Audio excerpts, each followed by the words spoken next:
So second எபிசோடில் அந்த police வந்து அவன் படித்த ஸ்கூலுக்கு இன்வெஸ்டிகேஷனுக்காக போவாங்க. ஒரு ஜென் போலீஸ், ஒரு லேடி போலீஸ் 2 பேர் போவாங்க.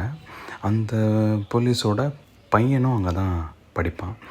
ஸோ அந்த பையனுக்கு வந்து இந்த டெக்ஸ்ட் பண்ணுவான், இந்த மாதிரி நான் இன்றைக்கி உங்கள் ஸ்கூலுக்கு இன்வெஸ்டிகேஷனுக்கு வரேன், பட் ஐ டோன்ட் டிஸ்டர்ப் யூன்ற மாதிரி.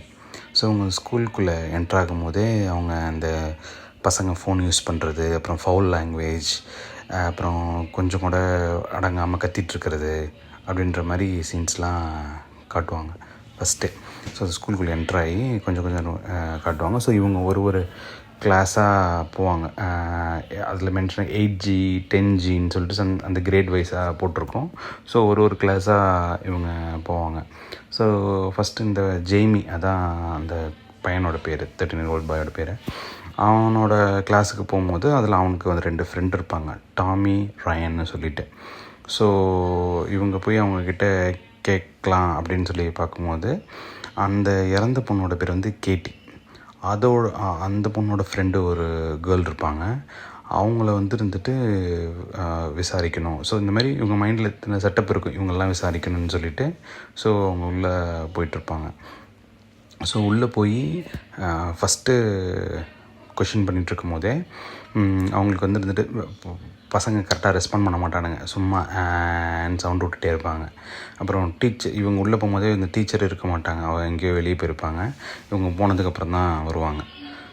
ஸோ இதுக்கப்புறமா வந்துட்டு அடுத்த கிளாஸ்க்கு போவாங்க. அடுத்த கிளாஸ் போகும்போது அங்கே ஏதாவது உங்களுக்கு தெரியுமா என்ன, இது மாதிரி நீங்கள் ஏதாவது யூஸ்ஃபுல்லாக சொன்னீங்கன்னா நாங்கள் ஏதாவது ப்ரொசீட் பண்ணுவோம் அப்படின்ற மாதிரி சொல்லுவாங்க.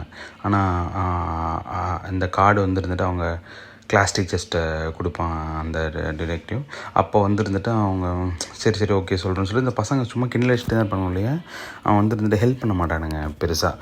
அந்த பொண்ணோட கேட்டியோட ஃப்ரெண்டுக்கிட்ட விசாரிக்கும் போது உனக்கு எதாவது தெரியுமா, எதனால் கொலை பண்ணாங்க என்ன ஏதுன்னு கேட்கும்போது அந்த பொண்ணு வந்துட்டு சரியாக ஒழுங்காகவே ரெஸ்பாண்ட் பண்ணாது. ஸோ இவங்க வந்துட்டு இவங்களுக்கு கடுப்பாக இருக்கும். சரி இது எப்படி ஏன்னா சின்ன பசங்களாக இருக்கனால அவங்கள நம்ம ஃபோர்ஸ்ஃபுல்லாக எதுவும் கேட்கவும் முடியாது. ஸோ இவங்களுக்கு வந்துட்டு அது ஒரு இஷ்யூவாக இருக்கும். ஸோ இந்த கொஞ்ச நேரத்துலேயே வந்துட்டு ஃபால்ஸ் அலாரம் அடிக்கும், ஃபயர் அலாரம். ஸோ எல்லாருமே அந்த டென்னிஸ் கோர்ட்டோ ஃபுட்பால் கோர்ட்டோ சம்திங் அங்கே வந்துட்டு கேதர் ஆகி நின்றுட்டுருக்கும் போதே அந்த கேட்டியோட ஃப்ரெண்டு, அந்த ஒரு கேர்ள் இருக்காங்களா, அவங்க வந்துட்டு இந்த ஜெய்மியோட ஃப்ரெண்டு ஒரு பையனை போட்டு அடிக்கும். நீ ஏன் கொலை பண்ணீங்க என் ஃப்ரெண்டை அப்படின்னு சொல்லிட்டு அடிச்சுட்டே இருக்கும்போது இவங்க எல்லா டீச்சர்ஸ்லாம் தடுத்துட்டு அந்த பொண்ணை வந்துட்டு ஒரு டீச்சர்கிட்ட கூட்டிகிட்டு போயிடுவாங்க. இந்த பையனை நர்ஸு கூட்டிகிட்டு போயிடுவாங்க. இந்த பொண்ணுகிட்ட அந்த டீச்சர் என்ன சொல்லுவாங்கன்னா, நீங்கள் வந்துட்டு ரொம்ப ஸ்ட்ரெஸ்டாக இருக்க, நீ ஏன் இன்றைக்கி இன்றைக்கி லீவ், நான் தான் உன்னை வர வேணான்னு சொன்னல, நீ லீவு எடுத்துட்டுருக்கலாமே அப்படின்னு சொல்லும்போது அந்த பொண்ணு சொல்லும், எனக்கும் எங்கள் அம்மாவுக்கும் பெருசாக இது அண்டர்ஸ்டாண்டிங் இருக்காது, நான் எங்கே போக முடியும், ஒன்று ஸ்கூலுக்கு வரணும் அப்படின்னா நான் கேட்டியோட வீட்டுக்கு தான் போகணும், எனக்கு அவள் தான் ஒன்லி ஒன் ஃப்ரெண்டு அப்படின்ற மாதிரி சொல்லுவாள். அதேமாரி இந்த பையன் வந்துட்டு அடி வாங்கி அந்த நர்ஸு ட்ரீட்மெண்ட் பண்ணிட்டுருப்பாங்க. அவனை கொஷின் பண்ணுவான், அவன் போய் என்ன ஆச்சு ஏது என்னன்னு சொல்லிட்டு, உனக்கு ஜெய்மி பற்றி தெரியுமா, உனக்கு கேட்டிகிட்ட பேசியிருக்கீங்களா, உங்களுக்கு எப்படி டேர்ம்ஸ்லாம் இருந்துச்சு, நீங்கள் லைக் டேர்ம்ஸ் இன் சென்ஸ் நல்லா பழகுறீங்களா என்னன்னு சொல்லி கேட்குவான்.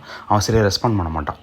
ரெஸ்பாண்ட் பண்ணால் இவனுக்கு ஒரு மாதிரியாக இருக்கும் போலீஸ்க்கு. ஸோ இதுக்கு முன்னாடி அந்த போலீஸோட பையன் வந்துட்டு இந்த ஃபயர் அலாரம் முடிச்சுட்டு மேலே ஏறி வரும்போது அவங்க டேடிக்கிட்ட இதுமாதிரி தனியாக பேசணும் அப்படின்னு சொல்லுவான்.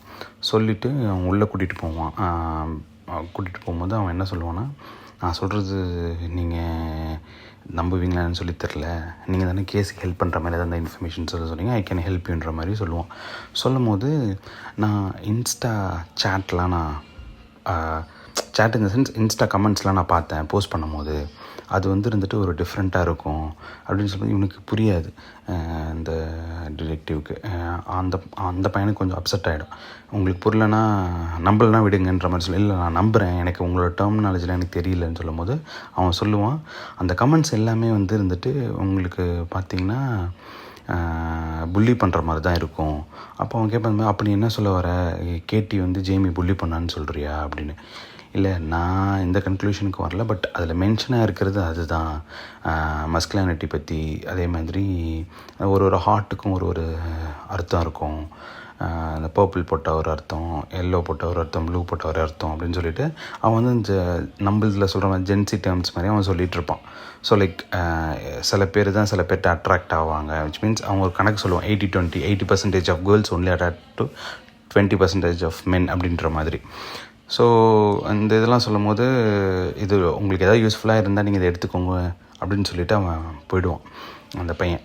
ஸோ இவன் வந்து இருந்துட்டு அவனோட கோவொர்க்கர் அந்த டிடெக்டிவ் கிட்ட என்ன சொல்லுவான், இந்த மாதிரி நம்ம தேடிட்டு வந்த பாயிண்ட்டே வேறு, ஆக்சுவலி இந்த பொண்ணு தான் அவனை ப்ரோவோக் பண்ணியிருக்கு, புள்ளி பண்ணியிருக்கு ஜேமியை, அந்த மாதிரி தான் எனக்கு தெரியுது அப்படின்னு சொல்லிட்டு இருக்கும்போதே இவன் வந்து அவன் ஜேமியோட ஃப்ரெண்டுக்கிட்ட போய் கொஷின் கேட்கலான்னு போகும்போது அவன் என்ன பண்ணுவான்னா, கொஷின் கேட்க கிட்டக்கு வரும்போதே ஜம்ப் பண்ணி ஓடிடுவான். ஓடிட்டே இருக்கும்போது இவனும் பின்னாடி துரத்திக்கிட்டே போகும்போது, நீ உண்மையை சொல்லு, உனக்கும் என்ன பிரச்சனை, நீ என்ன பண்ண அப்படின்னு சொல்லும்போது, நீ தான் நைஃபை கொடுத்தியா கொலை பண்ணுறதுக்குன்னு கேட்கும்போது, ஆமாம் அது என்னோடய நைஃப் தான் சொல்லிவிடுவான். சொன்னோடனே அவனை அது போலீஸில் இது பண்ணிவிடுவாங்க. போலீஸில் கூட்டிகிட்டு போனோடனே இந்த டிடெக்டிவ் வந்து யோசிப்பான், லைக் நம்ம பையன் கூட பெருசாக டைம் ஸ்பெண்ட் பண்ணவே இல்லை, இந்த ஸ்கூலோட அட்மாஸ்பியருமே நல்லா இல்லை, யாருமே ஒழுங்காக ரெஸ்பெக்ட்ஃபுல்லாக பேச மாட்டுறாங்க, எதுவுமே பண்ண மாட்டேன்றாங்க அப்படின்ற மாதிரி அவனுக்கு ஒரு தாட் ப்ராசஸ் ஓடிக்கிட்டே இருக்கும்.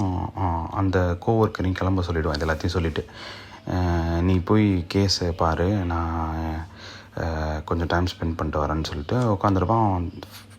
அவனோட பையன் வருவான்.